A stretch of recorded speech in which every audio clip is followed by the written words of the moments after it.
सूचना का अधिकार अधिनियम पर हम अपनी चर्चा को आज जारी रखेंगे। मैं डॉक्टर वरुण छाछर, एसोसिएट प्रोफेसर विधि विभाग, लखनऊ विश्वविद्यालय। आज हम भाग 4 की 14 इकाई के विषय में डिस्कशन करेंगे, जहां हम सामाजिक लेखा परीक्षा के विषय में समझने का प्रयास करेंगे। जब हम इकाई की रूपरेखा के विषय में समझने का प्रयास करते हैं तो हम कई विषयों पर जाते हैं, जिसमें सामाजिक लेखा परीक्षा की जो भूमिका है, उसका महत्व है, जो उससे जुड़ी योजनाएं हैं, जो सामाजिक लेखा परीक्षा का प्रभाव है, जो मुद्दे और चुनौतियां हैं, जो भी नए अभिनव कार्य और प्रगति का मार्ग है, यह सब वह विषय है जिन पर हमें आज के आ, जो हमारा भाग है, आज की जो इकाई है, उसके विषय में आज हमें चर्चा करनी है।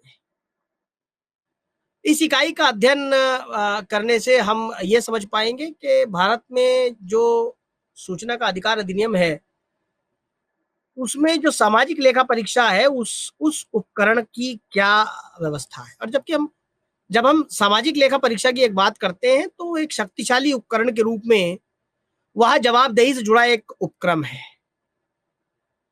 और वह सूचना के अधिकार को बढ़ावा देता है।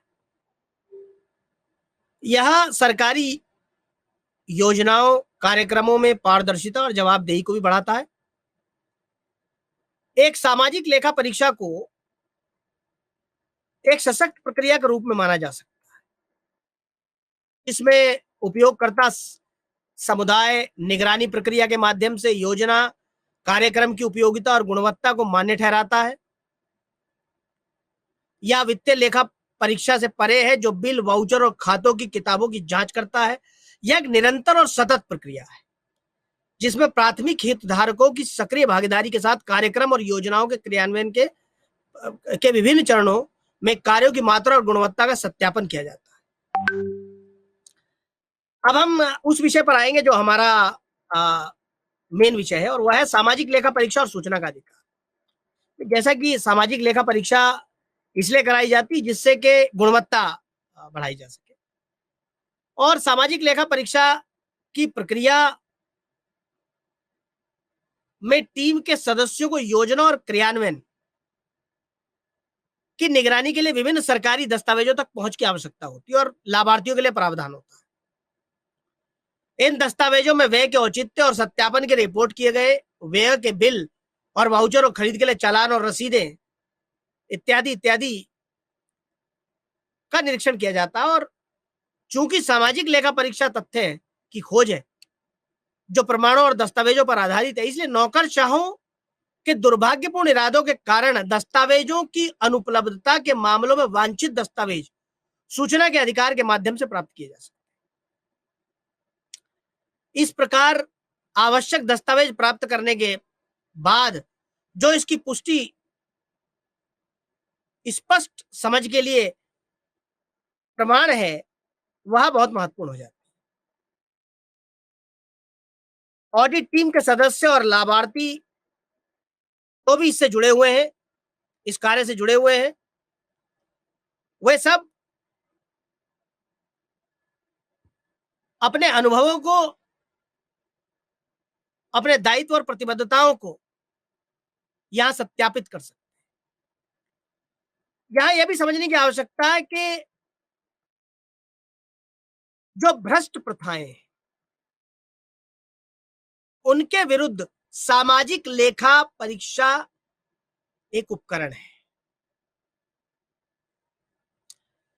सामाजिक लेखा परीक्षा की प्रक्रिया ने ऐसे कई आयाम दिए हैं, जैसा कि राष्ट्रीय ग्रामीण रोजगार गारंटी अधिनियम 2005 के शुभारंभ के साथ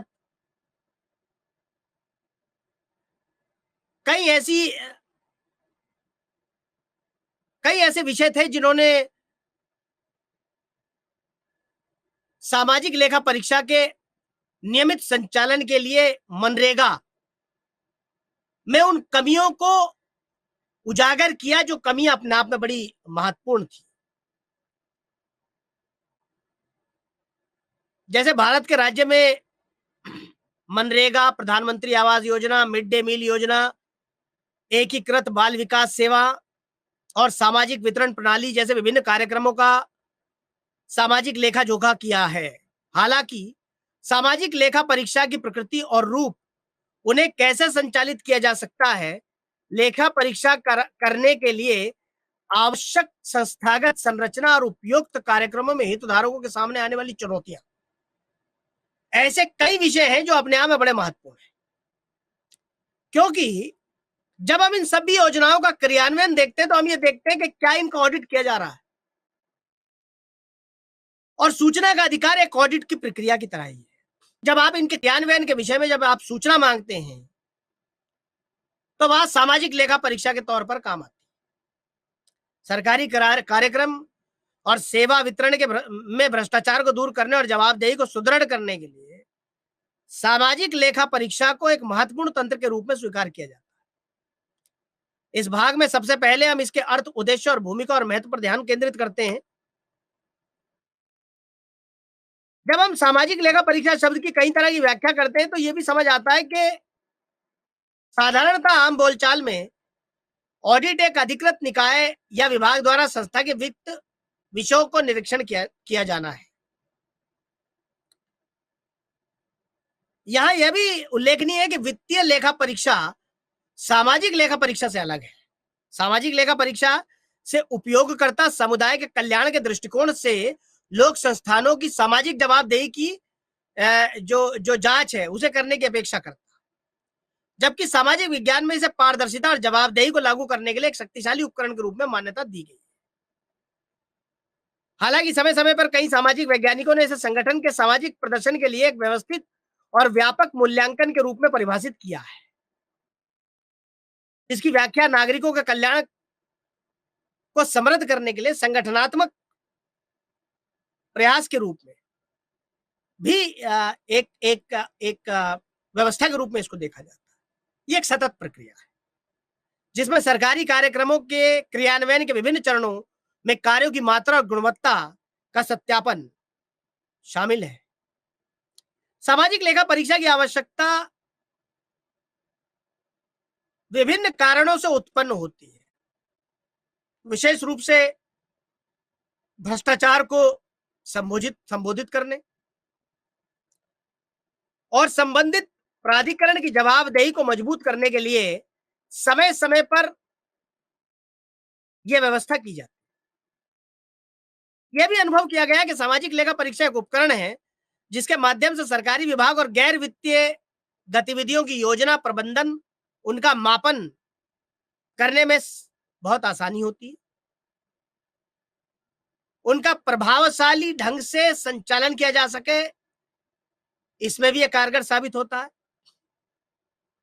उपरोक्त को ध्यान में रखते हुए पहल राष्ट्रीय ग्रामीण रोजगार गारंटी अधिनियम 2005 की धारा 17 में देखी जा सकती है, जिसमें कहा गया कि ग्राम सभा इस योजना के तहत ग्राम पंचायत के अंतर्गत की जाने वाली सभी परियोजनाओं की सामाजिक लेखा परीक्षा करेगी। सामाजिक लेखा परीक्षा के प्रमुख उद्देश्य हैं सरकारी योजना कार्यक्रम के क्रियान्वयन में पारदर्शिता लाना, ग्रामीण स्तर पर लोकतंत्र और संस्थानों को मजबूत करना, योजना और कार्यक्रम के प्रभावी क्रियान्वयन में लोगों की भागीदारी को प्रोत्साहित करना और स्थानीय लोगों को विशेष रूप से योजना और कार्यक्रम के लाभार्थियों को उनके अधिकारों के बारे में जानकारी देना। साथ ही साथ सामाजिक लेखा परीक्षा में भाग लेने वाले व्यक्तियों की क्षमता का निर्माण करना और सामाजिक लेखा परीक्षा के माध्यम से जो फीडबैक के आधार पर योजना में सुधार किया जा सकता है उस पर कार्यक्रम को सुदृढ़ करने के लिए एक ऐसी व्यवस्था बनाना। यह भी बड़ा महत्वपूर्ण हो जाता है कि समय के साथ जो सामाजिक लेखा परीक्षा है, जिसे कंट्रोलर और ऑडिटर जनरल के यहां से जब लेखा परीक्षा की जाती है तो बहुत सारे प्रशासनिक विषयों को सामने लाया जाता है, और चूंकि सामाजिक लेखा परीक्षा पूर्ण रूप से लोक जांच के लिए क्रियान्वयन प्रक्रिया को प्रारंभ करता है और सरकारी योजनाओं और सरकारी कोष के प्रभावशाली उपयोग के लिए हितधारकों की सक्रिय भागीदारी को बढ़ावा देता है, इसलिए सरकार ने अपने कई प्रमुख कार्यक्रमों में सामाजिक लेखा परीक्षा का प्रावधान प्रस्तुत किया है। जैसे कि जब हम अपना राष्ट्रीय खाद्य सुरक्षा अधिनियम देखते हैं, जिसे नेशनल फूड सिक्योरिटी एक्ट हम कहते हैं, उसमें सामाजिक लेखा परीक्षा सरकार ने अन्य योजनाओं जैसे एकीकृत बाल विकास सेवा, एसबीएम आदि के तहत सामाजिक लेखा परीक्षा करने के लिए दिशा निर्देश जारी किए। इस संबंध में विभिन्न राज्यों के पंचायती राज अधिनियमों में कानूनी और योजनाबद्ध प्रावधान सम्मिलित किए गए। मनरेगा के अतिरिक्त राज्यों के कुछ उदाहरण उल्लेखनीय होंगे जिसमें निम्नलिखित योजनाओं में सामाजिक लेखा परीक्षा आरंभ की गई, जैसे उत्तर प्रदेश, मेघालय, पश्चिम बंगाल, छत्तीसगढ़ में पीएमएवाई, पीडीएस में कर्नाटक में, मिड डे मील में उत्तराखंड और कर्नाटक में, स्वच्छ भारत मिशन तेलंगाना और कर्नाटक में, आईसीडीएस तेलंगाना में, स्त्री निधि ऋण योजना तेलंगाना में, आदिवासी विकास कार्यक्रम झारखंड में, ग्रामीण पेयजल योजना कर्नाटक में। ये सब वह योजनाएं हैं जहां सामाजिक लेखा परीक्षा को बहुत ही महत्वपूर्ण अंग माना गया है और इसीलिए यह स्पष्ट है कि सामाजिक लेखा परीक्षा एक समुदाय संचालित प्रक्रिया है। यह सामुदायिक भागीदारी से सुगम होता है। उदाहरण के लिए एक गांव में ग्राम सभा के सदस्य वांछित उद्देश्यों को प्राप्त करने के लिए यह प्रक्रिया व्यवस्थित तरीके से की जाती है। चरण श्रृंखला में योजनाबद्ध है। क्योंकि प्रत्येक चरण महत्वपूर्ण है, इसलिए प्रत्येक चरण को पूरा करने के लिए पर्याप्त समय प्रदान किया जाता है। बेहतर समझ के लिए हम इस प्रक्रिया को निम्नलिखित चरणों में विभाजित कर सकते हैं, जैसे पूर्ण सामाजिक लेखा परीक्षा। सामाजिक लेखा परीक्षा के दौरान जो महत्वपूर्ण विषय हैं, जो गतिविधियां हैं, सत्यापन आदि, भौतिकी, मौखिक दस्तावेजों का सत्यापन इत्यादि। सामाजिक लेखा परीक्षा को ग्राम सभा में पूर्ण रूप से इसका क्रियान्वयन होना आदि। तो ये वो सारे विषय हैं जिससे हम लोकल सेल्फ गवर्नेंस में मजबूती ला सकते हैं। जो ग्राम स्वरोजगार योजनाएं हैं, जैसे फॉर एग्जाम्पल, वहां इसकी बड़ी उपयोगिता हो जाती है। किस तरह कितना रोजगार लोगों को मिल रहा है मनरेगा में, ग्राम विकास योजनाओं में, प्रधानमंत्री सड़क विकास योजनाओं में इत्यादि।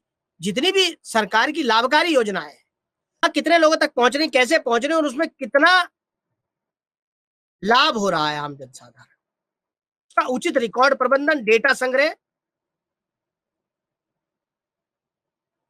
सामाजिक लेखा परीक्षा समिति के सदस्यों और एनिमेटरों की क्षमता निर्माण, सत्यापन प्रक्रियाएं, सत्यापन रिपोर्ट आदि, ये सब बड़े महत्वपूर्ण विषय हैं। तो सामाजिक लेखा परीक्षा के दौरान लिए गए ग्राम सभा के निर्णयों में ठोस सुधारात्मक कार्रवाई यदि हम चाहते हैं तो हमें इसमें पारदर्शिता की आवश्यकता है। जितनी पारदर्शिता होगी उतना ज्यादा बेहतर सामाजिक लेखा परीक्षा का प्रभाव नजर आएगा। यहां यह भी बड़ा महत्वपूर्ण हो जाता है कि जब हम सामाजिक लेखा परीक्षा को समझने का प्रयास करते हैं तो कुछ मुद्दे और चुनौतियां हमारे समक्ष आ जाती हैं।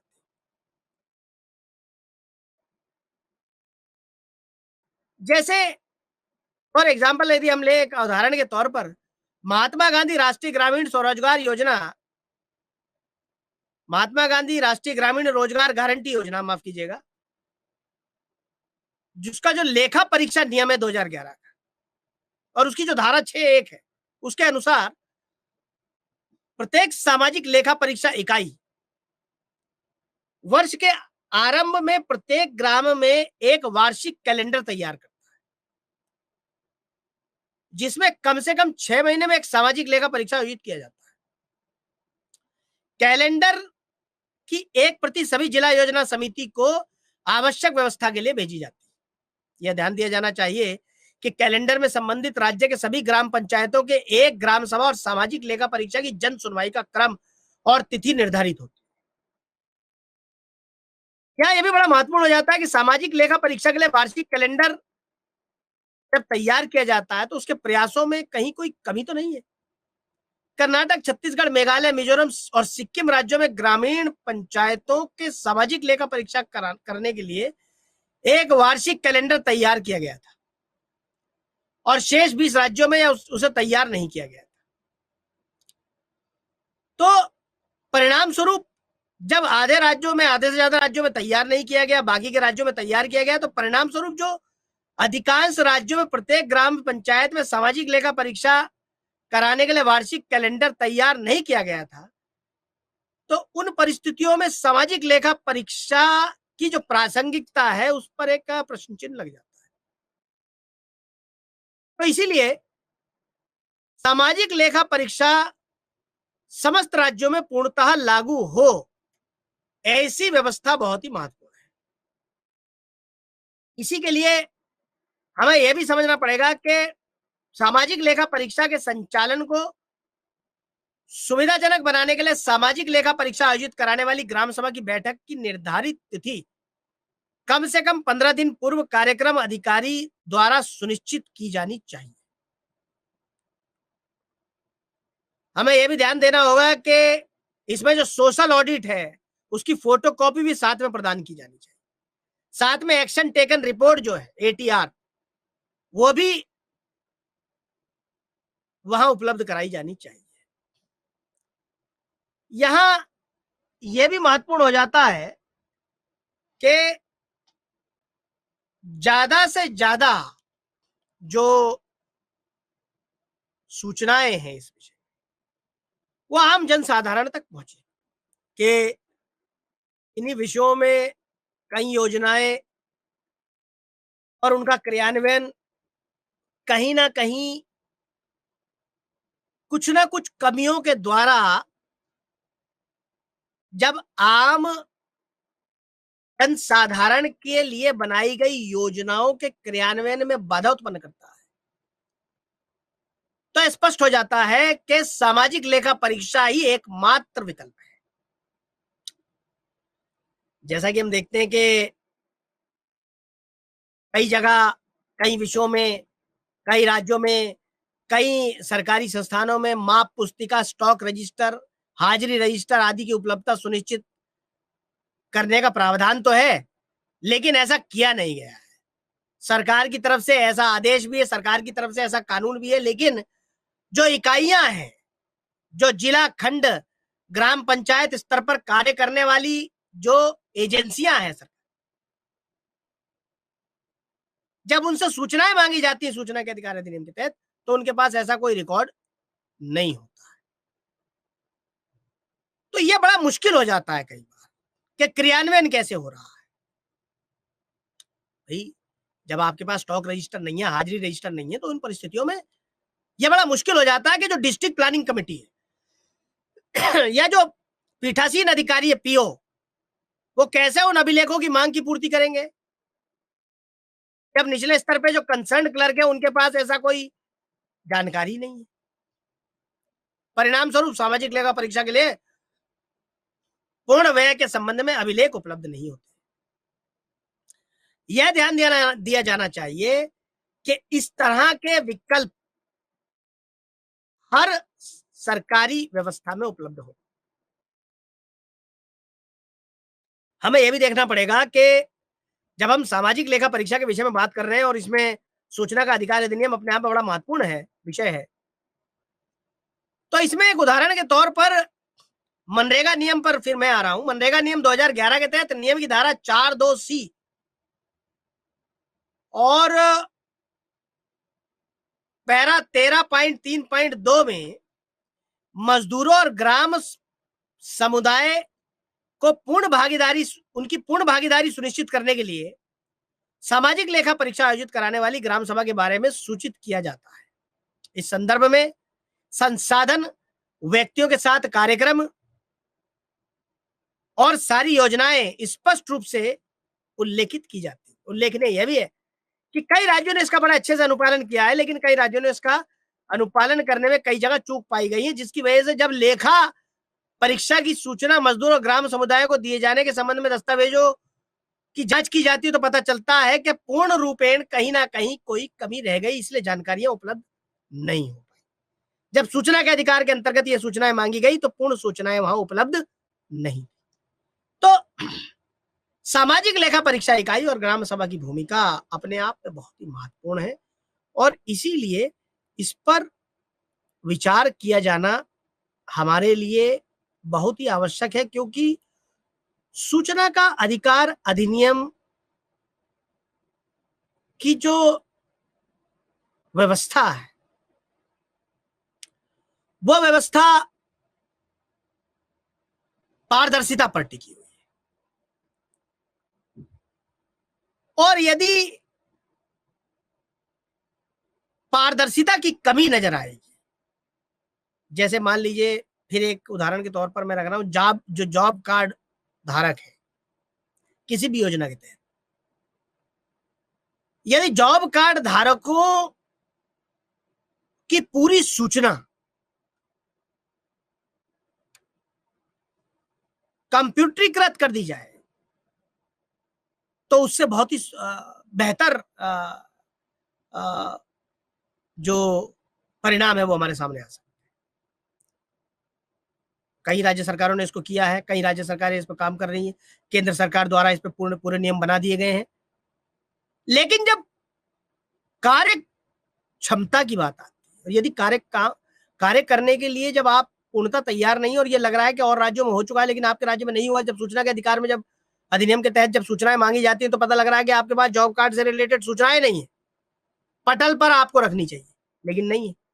यदि इसको आपने इलेक्ट्रॉनिक माध्यम से यदि आपने इस पर कार्य किया होता तो आपके पास सारा डेटा होता, और यदि डेटा आपके पास होता तो आप इसको सारा सुमोटो, मतलब आप इसको सेक्शन 4 जो सूचना का अधिकार अधिनियम है, जिसमें आप ज्यादा से ज्यादा प्रकटीकरण करते हैं, स्वतः प्रकटीकरण की विषय में बात करता है, आप उस स्वतः प्रकटीकरण को पूर्ण रूप से इसमें कर सकते हैं। ऐसी व्यवस्था बन सकती थी, लेकिन यदि ऐसी व्यवस्था नहीं बन पा रही है तो ये एक बहुत बड़ा विषय है और सामाजिक लेखा परीक्षा में आज के परिप्रेक्ष्य में इस पर ध्यान देने की आवश्यकता है संबंधित राज्य सरकारों को, जो भी इस पर काम कर रहे हैं। यहां यह भी बड़ा महत्वपूर्ण है कि वेबसाइट पर सामाजिक लेखा परीक्षा नियम की मेजबानी, ये देखा गया है कि 2014-15 के दौरान तैयार किए गए 1270 सामाजिक लेखा परीक्षा परिणामों नियमों में 14% 6 राज्य द्वारा मंत्रालय की वेबसाइट पर अपलोड किए गए। इसमें राज्यों की वेबसाइट पर अपलोड किए गए 50 सामाजिक लेखा परीक्षा नियम शामिल है। हालांकि कई राज्यों में जैसे कि सिक्किम है ने केवल राज्य की वेबसाइट पर 50 सामाजिक लेखा परीक्षा नियम अपलोड किए।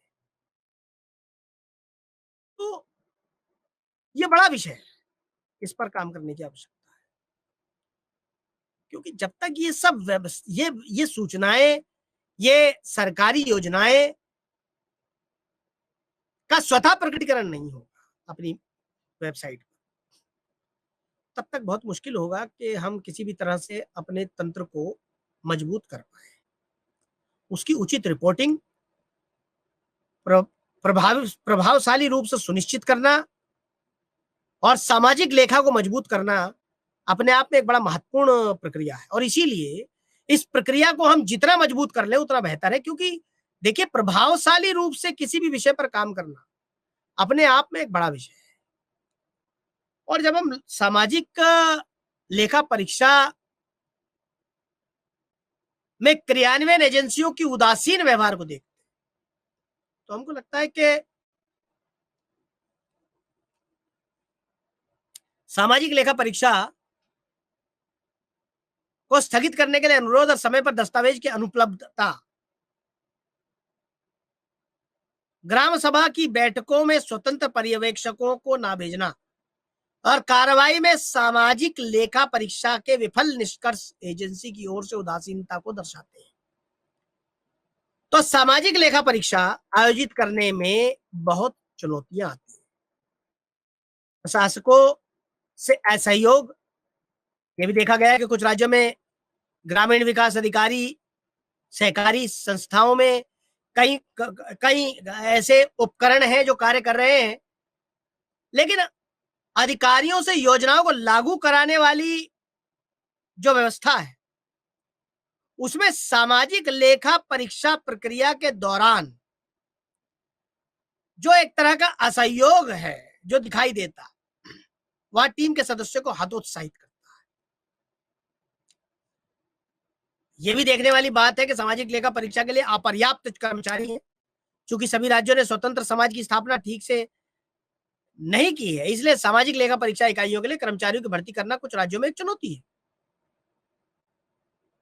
संसाधन व्यक्तियों, रिसोर्स पर्सन का अनुचित चयन, निहित स्वार्थों के कारण कई राज्यों में चयन प्रक्रिया का पालन नहीं किया गया है पूर्णतः, और कई जगह राजनीतिक दबाव के कारण अनुपयुक्त व्यक्तियों की भर्ती की गई, जिसके परिणाम स्वरूप ऐसे अधिकांश व्यक्ति या तो अपने स्वामी की सेवा करते हैं या अपनी नौकरियों को सरकारी नौकरी नहीं मानते और उसी तरह से सिर्फ वेतन और भत्तों तक ही सीमित रहते हैं। हालांकि उनमें से कुछ लोग भ्रष्टाचार और कई और ऐसी कुरीतियों में भी लिप्त हो जाते हैं जो सामाजिक लेखा परीक्षा प्रक्रिया को गंभीर रूप से नुकसान पहुंचाते हैं। इसीलिए उपरोक्त को ध्यान में रखते हुए अन्य राज्यों में दोहराई जाने वाली नवीन प्रथाओं का निरीक्षण और अध्ययन करना, उनको उजागर करना बहुत ही आवश्यक है। यदि हम सामाजिक लेखा परीक्षा को एक आधार बनाना चाहते हैं, एक व्यवहार बनाना चाहते हैं, एक व्यवस्था बनाना चाहते हैं, तो हमको देखना पड़ेगा कि सामाजिक लेखा परीक्षा को अभिनव कार्यों में सम्मिलित किया जाए। जिला स्तर पर जिला कलेक्टर और जिला सतर्कता अधिकारी के साथ मासिक बैठक का आयोजन हो, राज्य सतर्कता विभाग और जिला सतर्कता अधिकारी के साथ मासिक समीक्षा बैठक आयोजित हो, श्रमिकों और सहभागियों की उपस्थिति में तकनीकी सत्यापन आयोजित किया जाए, श्रमिकों और उनके परिवारों और संसाधन संबंधित विषयों की पहचान की जाए। सामाजिक लेखा परीक्षा प्रक्रिया के दौरान सभी ग्राम पंचायतों में दीवार पर लेखन जो पारदर्शिता और जवाबदेही को बढ़ावा देता है और सामाजिक लेखा परीक्षा जवाबदेही और पारदर्शिता के लिए सामाजिक रूप से कार्य करना, सरकारी हस्तक्षेप से पृथक और स्वायत्त निकाय लोगों द्वारा सर्वकालिक सहायता की अवधारणा को बनाए रखने के लिए स्थापित किया जाना सुनिश्चित किया जाए। ऐसी व्यवस्थाओं पर कार्य करना बहुत ही महत्वपूर्ण है। इसीलिए यह बहुत ही आवश्यक है कि हम सभी राज्य ये सुनिश्चित करें कि उनके यहाँ जो रिकॉर्ड प्रबंधन है, जो हितधारकों की जागरूकता है, जो सामाजिक लेखा परीक्षा की बैठकें हैं, जो रिपोर्टिंग तंत्र है, सामाजिक लेखा परीक्षा दल का प्रशिक्षण है, लेखा परीक्षा का जो सामाजिक जो उत्तरदायित्व है वह पूर्ण रूप से मजबूत हो। सूचना, शिक्षा और संचार का उपयोग इसमें एक बड़ी भूमिका निभाता है, तो इसलिए इंफॉर्मेशन, एजुकेशन एंड कम्युनिकेशन पर काम हो, ज्यादा से ज्यादा जवाबदेही के लिए शक्तिशाली उपकरण बनाए जाएं, ऐसी व्यवस्था पर बल दिया जाए, सामाजिक लेखा परीक्षा पर बल दिया जाए, ऐसी व्यवस्था जो लोगों के लिए समर्पित राजनीतिक नेताओं, प्रशंसकों और संसाधन व्यक्तियों के लिए काम करने के लिए सुदृढ़ प्रतिबद्धता, एक गरीब समर्थक व्यवहार और दूर दराज के क्षेत्रों और कठिन परिस्थितियों में लंबे समय तक काम करने की क्षमता और सक्रिय लोगों की भागीदारी को आवश्यक बनाने वाली व्यवस्थाओं पर बल दिया जाए। ऐसा आवश्यक है और ऐसा तभी हो सकता है जब हमारे पास एक सुदृढ़ सामाजिक लेखा परीक्षा हो। अब मैं आप सभी लोगों को अगली इकाई की तरफ ले जाऊंगा जो इकाई 15 है, भाग 4 की। क्योंकि अभी हम सामाजिक लेखा परीक्षा की बात कर रहे थे, अब हम इससे आगे बढ़ेंगे और अब बात करेंगे सूचना का अधिकार, अधिकारों और उसके परिवर्तन के बीच अंतराल घटाना। कैसे अधिकारों और उनके प्रवर्तन के बीच अंतराल को घटाया जा सकता है, ये वो आखिरी विषय है जो बड़ा महत्वपूर्ण विषय है। सूचना समयबद्ध पहुंचे लोगों तक, ऐसी व्यवस्था होनी चाहिए, क्योंकि उसका महत्व तभी है जब वो समय से पहुंचे। सूचना का अधिकार अधिनियम के प्रभावी क्रियान्वयन के लिए सरकार द्वारा क्या पहल की गई है, यह स्पष्ट रूप से एकदम आम जनसाधारण तक पहुंचना चाहिए। यह भी बड़ा महत्वपूर्ण हो जाता है कि किस तरह सूचना का अधिकार अधिनियम कार्य कर रहा है, उसकी स्थिति क्या है, महत्व क्या है, ये सब महत्वपूर्ण विषय हो जाते हैं। एक लोकतांत्रिक देश में व्यक्ति और समाज की वृद्धि और विकास के लिए अधिकार बहुत महत्वपूर्ण है। भारत में संविधान का भाग 3 मौलिक अधिकारों की गारंटी देता है। एक बहुत ही महत्वपूर्ण अधिकार वाक और अभिव्यक्ति की स्वतंत्रता है, जिसमें जानने का अधिकार सम्मिलित है।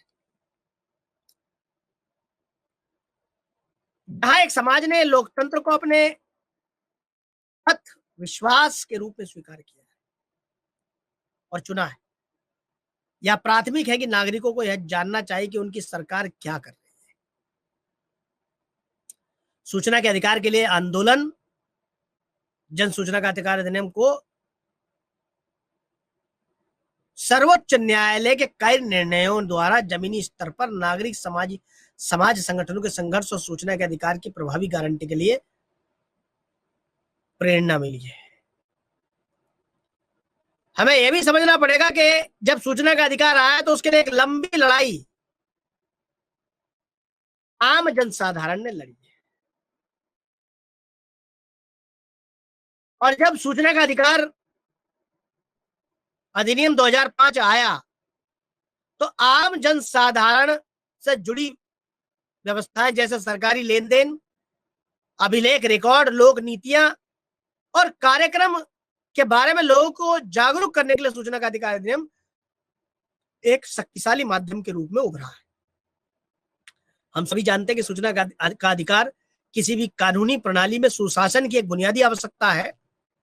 सूचना का अधिकार अधिनियम 2005 में पारदर्शिता और जवाबदेही सुनिश्चित करने के लिए अधिनियमित किया गया था, और सूचना का अधिकार लोकतांत्रिक व्यवस्था में सुशासन के लिए अनिवार्य है, यह हम सब जानते हैं।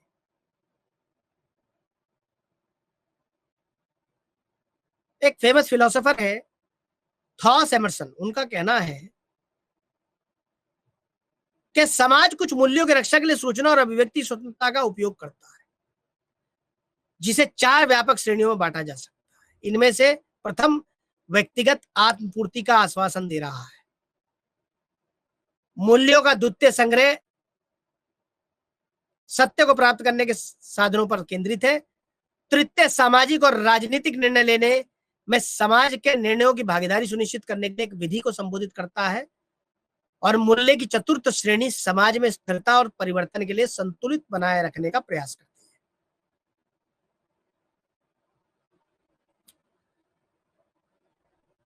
हम जब सूचना के अधिकार अधिनियम को समझने का प्रयास करते हैं तो हम ये देखते हैं कि किसी भी देश में सूचना के अधिकार के शासन में प्रत्येक व्यक्ति और संस्था हितधारक होते हैं। नागरिकों के लिए लोक प्राधिकरण द्वारा रखी गई जानकारी एक लोकतांत्रिक व्यवस्था को मजबूत करने का बहुत बड़ा साधन है। सूचना का अधिकार अधिनियम न केवल संघ, राज्य और स्थानीय सरकार पर लागू होता, बल्कि पर्याप्त वित्तीय अनुदान प्राप्त करने वाली सरकार की सभी प्राधिकरण और उपकरणों पर भी यह लागू होता है। लोक प्राधिकरण के कुछ अधिकारियों को लोक सूचना अधिकारी के रूप में नामित किया जाता है, जिनकी ये जिम्मेदारी है कि वह समय समय पर समयबद्ध तरीके से 30 दिन के अंदर अंदर सूचना उपलब्ध कराए। जैसा हम पहले पढ़ चुके हैं सूचना आयोग, इंफॉर्मेशन कमीशन एक वैधानिक प्राधिकरण है जो राष्ट्रीय स्तर पर और केंद्रीय जो जो केंद्रीय प्राधिकरण है उनके लिए, और जो राज्य स्तर के प्राधिकरण हैं उनके लिए राज्य आयोग का गठन सूचना के अधिकार अधिनियम 2005 के में किया गया है। यदि राज्य सरकार का कोई प्राधिकरण है और उससे जुड़ी कोई विषय है सूचना के अधिकार के अंतर्गत, तो वह राज्य सूचना आयोग जाएगा। यदि केंद्रीय कर्मचारी केंद्रीय कोई उपक्रम है तो विषय जो फाइनल अपील है वो केंद्रीय सूचना आयोग जाएगी। यहां जो फर्स्ट एपेलेट अथॉरिटी है और जो पीआईओ है, दोनों के ऊपर एक बहुत बड़ी जिम्मेदारी है। वह जिम्मेदारी है कि समयबद्ध तरीके से सूचनाओं का क्रियान्वयन। यहां यदि समयबद्ध तरीके से सूचनाएं ना प्रदान की गई तो सूचना का अधिकार अधिनियम अपने आप में कमजोर हो जाएगा। ये जिम्मेदारी पॉलिटिकल एग्जीक्यूटिव्स पे भी है, ब्यूरोक्रेसी पे भी है। राजनीतिक अधिकारियों के पास उच्च स्तर की जिम्मेदारी होती है। उनके सभी आधिकारिक कार्यों के में अधिक से अधिक पारदर्शिता अपेक्षित है। चूंकि निर्णय लेने के लिए सभी प्रक्रियाएं सामाजिक जांच के लिए खुली है, इसलिए जो मंत्री निर्वाचित नेता हैं उन्हें नौकरशाही के संबंध में अधिक स्वतंत्रता दिखानी होगी। लोकतंत्र में चुनी हुई सरकारों के लिए सूचना का अधिकार देने में एक चुनौती और अवसर दोनों है। उन्हें अपने निर्णयों की जिम्मेदारी लेनी होगी और अपने लाभ के लिए अपनी उपलब्धियों का राजनीतिकरण करने के लिए लोक मंच का प्रयोग वह कर सकते हैं। ऐसे नौकरशाह को न्याय देने वाला सच्चा लोक सेवक माना जाता है। और यदि नौकरशाह न केवल सूचना का परीक्षक है बल्कि एक संरक्षक भी है। जहां सरकार पारदर्शिता के लिए प्रतिबद्ध है, वहां सिविल सेवक जो कुछ भी करते हैं उसके लिए जवाबदेह बन जाते हैं। उनके लिए जनता की जरूरतों के प्रति अधिक संवेदनशील होना अनिवार्य है। अधिनियम निर्देश देता है कि आधिकारिक अभिलेखों का प्रबंधन व्यवस्थित और कंप्यूटरीकृत होना चाहिए ताकि प्रत्येक सूचना चाहने वाले को सुविधाजनक पुनः प्राप्ति और वितरण के लिए सूचना को वैज्ञानिक रूप से व्यवस्थित किया जा सके। नौकरशाह के लिए एक चुनौती है कि वह प्रशासनिक तंत्र का आधुनिकीकरण करे और आधिकारिक व्यवस्था को लोगों के अनुकूल बनाए। ऐसी व्यवस्था करना बहुत ही महत्वपूर्ण है। हमको यह भी देखना पड़ेगा कि जब हम सूचना के अधिकार अधिनियम को समझने का प्रयास करते हैं तो संचार माध्यम अपने आप बड़े महत्वपूर्ण भूमिका निभाते हैं। तो संचार माध्यमों की एक जिम्मेदारी है, मीडिया की एक जिम्मेदारी है कि ज्यादा से ज्यादा सूचना हम जनसाधारण तक पहुंचाए। जब सूचना का अधिकार अधिनियम का क्रियान्वयन करने की बात करते हैं तो मीडिया का एक बहुत बड़ा रोल है, क्योंकि मीडिया के माध्यम से बहुत सारी सरकारी योजनाएं आम जनसाधारण तक पहुंचती है जिसका लाभ आम जनसाधारण को मिलता है। सूचना का अधिकार अधिनियम के प्रभावशाली क्रियान्वयन के लिए सरकार द्वारा भी पहल की गई है। सूचना का अधिकार अधिनियम 2005 में सरकारी सूचनाओं के लिए नागरिकों के अनुरोधों पर समय पर प्रतिक्रिया अनिवार्य है। भारत सरकार का सूचना का अधिकार पोर्टल कार्मिक और प्रशिक्षण विभाग एक नोडल एजेंसी के तौर पे काम करता है। कार्मिक और प्रशिक्षण विभाग कार्मिक लोक शिकायत और पेंशन मंत्रालय द्वारा प्रथम अपीली अधिकारियों पीआईओ के विवरण पर जानकारी को त्वरित खोज के लिए नागरिकों को एक सूचना का अधिकार पोर्टल प्रदान किया गया है। इसके अतिरिक्त भारत सरकार के साथ साथ राज्य सरकारों ने भी अपने अंतर्गत आने वाले लोक प्राधिकरणों को सूचना के अधिकार अधिनियम के तहत पोर्टल पर जोड़ा है। सूचना का अधिकार अधिनियम 2005 के अंतर्गत केंद्रीय सूचना आयोग सीआईसी, जिसका गठन 12 अक्टूबर 2005 को किया गया था, उसके अधिकार क्षेत्र के अंतर्गत भी ज्यादा से ज्यादा जो क्रियान्वयन है, जैसे वीडियो कॉन्फ्रेंसिंग के द्वारा अपीलों की सुनवाई इत्यादि एवं ऑनलाइन तिमाही रिटर्न आमंत्रित करना धारा 26(2) के अंतर्गत सूचना के अधिकार अधिनियम के, और समय समय पर एक मार्गदर्शक गाइड को संकलित करना और आम जो जितने भी सरकारी डिपार्टमेंट है उन तक उसको पहुंचाना, जिससे ज्यादा जो सूचना है उसका प्रकटीकरण किया जा सके। तदनुसार भारत सरकार कार्मिक और लोक शिकायत और पेंशन मंत्रालय, कार्मिक और प्रशिक्षण विभाग इन विषयों पर काम करते हैं। अब ये भी देखते हैं कि आज भारत के लगभग सभी राज्यों में, सभी राज्य सरकारों में और सभी राज्य सरकार के प्राधिकरणों में और केंद्र सरकार के प्राधिकरणों में अपनी अपनी वेबसाइट है सबकी, जिसमें सुशासन के प्रतिबद्धता के रूप में सूचना का अधिकार, SIC और PIO लिंक उपलब्ध है। जानकारी एक सूचना का अधिकार सेल जनवरी 2007 में कई राज्यों ने अपने यहां स्थापित की, जो कि ई गवर्नेंस की पहल में एक बहुत महत्वपूर्ण और सम्मानित योगदान है। भारत सरकार द्वारा सर्वश्रेष्ठ ई गवर्नेंस पहल के रूप में ऐसे उपक्रमों को जो अपने यहाँ RTI सेल को स्थापित करते हैं और उसके बाद समयबद्ध तरीके से सूचनाओं का क्रियान्वयन करते हैं, उनका डिस्पोजल करते हैं, उन्हें ई गवर्नेंस के तहत सम्मानित भी किया जाता है भारत सरकार। द्वितीय प्रशासनिक सुधार आयोग ने जो 2006 में प्रथम रिपोर्ट में जो व्यक्त किया था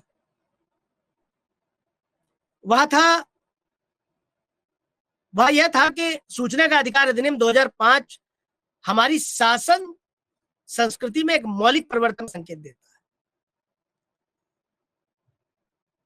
और राज्य की सभी एजेंसियों को स्थायी रूप से प्रभावित करता है। इस कानून का प्रभावी क्रियान्वयन 3 मूलभूत बदलावों पर निर्भर करता है। पहला, गोपनीयता और संचालित संस्कृति से खुलेपन की नई संस्कृति तक पहुंचना, व्यक्तिगत तानाशाही से लेकर जवाबदेही के साथ सत्ता तक पहुंचना और एक तरफा निर्णय लेने से लेकर सहभागी शासन तक पहुंचना।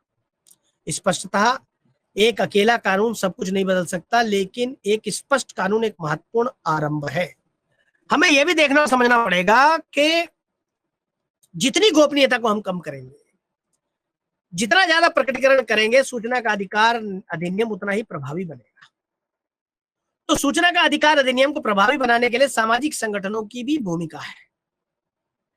हमको जानना और समझना पड़ेगा कि सूचना का अधिकार अधिनियम के पारित होने से न केवल सार्वजनिक विभागों के कामकाज में पारदर्शिता और जवाबदेही का संचार हुआ है, बल्कि आम जन साधारण तक सूचनाएं पहुंच रही हैं। इससे देश में भ्रष्टाचार में कमी आई है। यह अधिनियम के क्रियान्वयन पर किए गए अध्ययनों से स्पष्ट होता है। समय समय पर जितने भी रिसर्च आए हैं उन सबने ये प्रूव किया है, उन सबने स्पष्ट किया है कि सूचना का अधिकार अधिनियम ने एक निर्णायक भूमिका निभाई है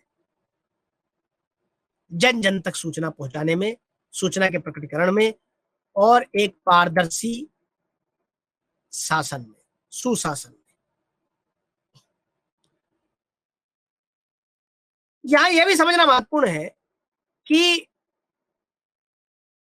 जो सूचना का अधिकार है, इसके जो प्रवर्तन है उसके अंतराल को कैसे घटाया जा सकता है।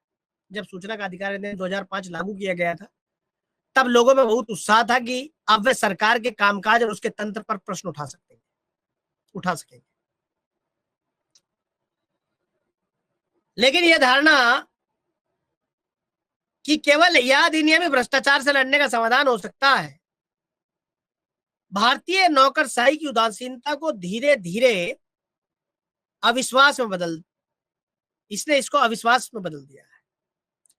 इस दृष्टिकोण को तब और बल मिला जब सूचना प्राप्त ना होने की घटनाएं और सूचना चाहने वालों के उत्पीड़न की घटनाएं सामने। विभिन्न अध्ययनों में सूचना का अधिकार अधिनियम के निष्पक्ष क्रियान्वयन में सामने आने वाली विसंगतियों और चुनौतियों, राष्ट्रीय और राज्य सूचना आयोगों में लंबित मामलों के मुद्दे, दंड का आरोपण, न केवल सूचना प्रस्तुत करने में लोक अधिकारियों की शिथिलता, पर्याप्त संख्या में लोक सूचना अधिकारियों की कमी और जनता के बीच सूचना के अधिकार अधिनियम के बारे में कम जागरूकता को दर्शाया गया है। द्वितीय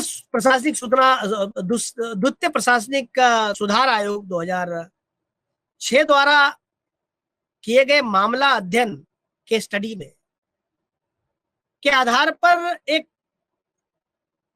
प्रश्नावली के लिए विभिन्न मंत्रालयों की प्रतिक्रियाएं और हितधारकों के साथ बातचीत सूचना का अधिकार अधिनियम के क्रियान्वयन में कुछ कठिनाई और बाधाओं को लाती है, जैसे अनुरोध स्वीकार करने में जटिल कठिनाइयां, डिमांड ड्राफ्ट पर जोर, डाक द्वारा आवेदन दाखिले में कठिनाई, अलग अलग और प्राय आवेदन शुल्क की उच्च दर, बड़ी संख्या में पीआईओ।